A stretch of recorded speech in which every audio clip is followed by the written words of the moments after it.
Hello, my dear students, friends, and the galaxy of learned intellectuals. Scholars. Good morning to all of you. With warm regards, most welcome to this channel, to this topic, syntax. Okay, dear, what's syntax? Syntax, words, phrases put together to form a sentence in any language is according to grammatical rules is known as syntax. शब्द, words और phrases ये व्याकरण के नियम के अनुसार सजे धजे हैं एक वाक्य में। तो सिंटैक्स जब हम जानेंगे तभी ऐसा कर सकते हैं सिंटैक्स। तो यहाँ पर देखिए under this topic syntax rules relating to pronoun. पिछली वीडियोस में आपने रूल्स ऑफ नाउन देख रहे थे, अब इसमें आप देख रहे हैं कि रूल्स रिलेटिंग टू प्रोनाउन।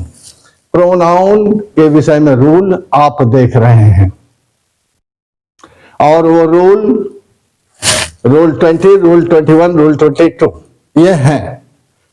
8वीं वीडियो चल रही है तो पढ़ते हैं, समझते हैं। Either of you can have it, can have it आप रख सकते हैं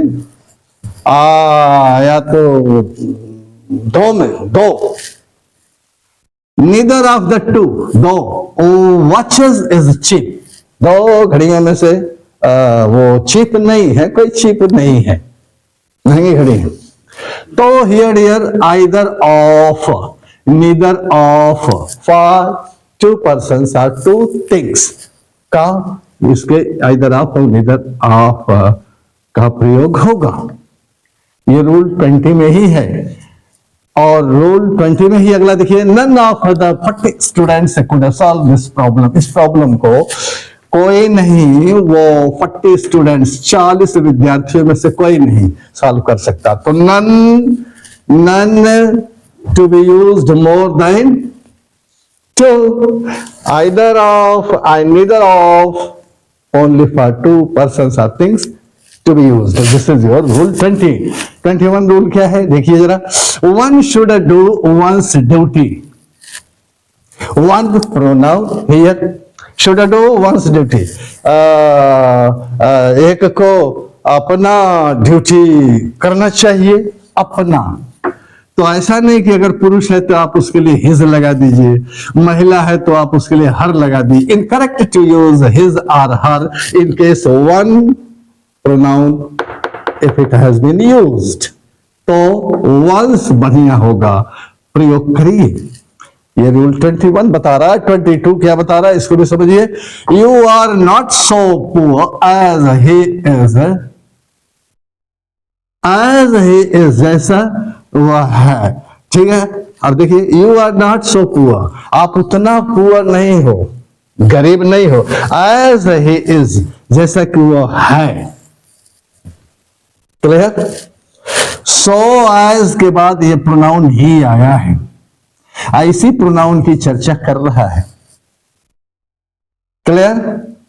और यह इज आपका वर्ब है, इसी का यह सब्जेक्ट के रूप में है नॉमिनेटिव केस में एज। तो कभी कभी सो एज के बाद आने वाला pronoun sometimes it's used as in nominative case, used in nominative case। यहां पर आप देख सकते हैं nominative case। कभी कभी आगे देखिए किस केस में आते हैं। he likes you better than he likes me, he likes me वो मुझे पसंद करता है, तो क्या कह रहा है, better than उससे बढ़िया, मुझको जितना वो पसंद करता है उससे कहीं ज्यादा he likes you आपको पसंद करता है। तो here dear than के बाद आ रहा है आपका ये मी, अंडरलाइन किया हुआ मी। तो यहां देखिए ही लाइक्स वो पसंद करता है, मी माने मुझको, ऑब्जेक्ट, ऑब्जेक्ट ऑफ लाइक्स। तो मी प्रोनाउन इन ऑब्जेक्टिव केस। तो 22nd रूल क्या हुआ, सो एज के बाद pronoun used pronoun is in nominative case, right. And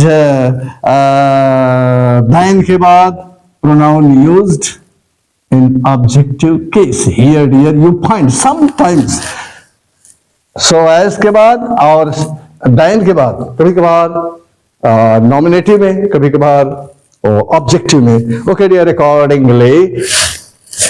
to the rules, you should use in your speaking, in your writing. Wish you all the best and brightest. Thanks a lot.